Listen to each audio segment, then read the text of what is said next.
আমরা ড্রোনের ট্রেনিং দিচ্ছি। সেটা হচ্ছে হ্যান্ডস অন, একটা মানুষ কীভাবে হাতে শিখতে পারবে, কিভাবে ড্রোন উড়াইতে পারবে এবং ড্রোনটা কিভাবে আমাদের রিয়েল লাইফে কাজে লাগাতে পারবে।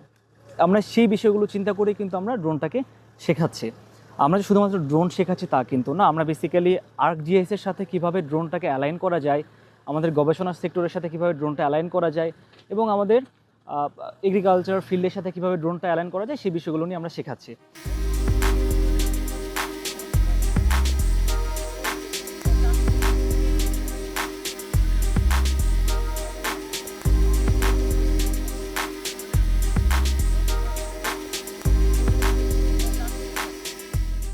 আমরা যখন আমাদের টেকনোলজিগুলোকে মানুষকে দেখাবো বা মানুষকে শেখাবো তখনই তো একটা দেশ উন্নত হবে নাকি।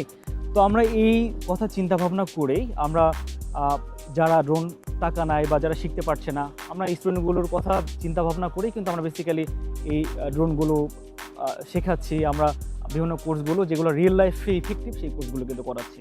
তো আশা করা যে আরও 5 বছর পর এটা সব কাজে প্রায় ড্রোন নির্ভরশীল হয়ে যাবে। ধরুন আপনি খাদ্য ডেলিভারি দিবেন, সেখানে ড্রোন হচ্ছে। আপনি কীটনাশক দিচ্ছেন, সেখানে ড্রোন ইউজ হবে। আপনি মাছকে খাবার দিবেন, সেখানেও ড্রোন ব্যবহার করা হচ্ছে এবং আলটিমেটলি সার্ভে ক্ষেত্রেও কিন্তু হচ্ছে। তো বাংলাদেশে ড্রোনের চাহিদা যে বাড়ছে আর কি।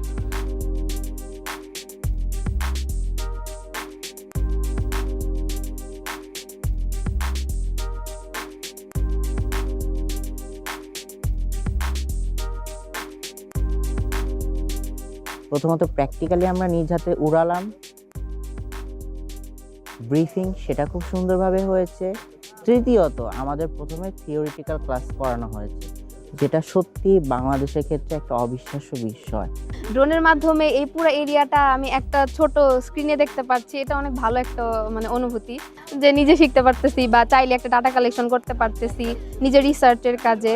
সো আই থিঙ্ক এটা ভালোই হবে।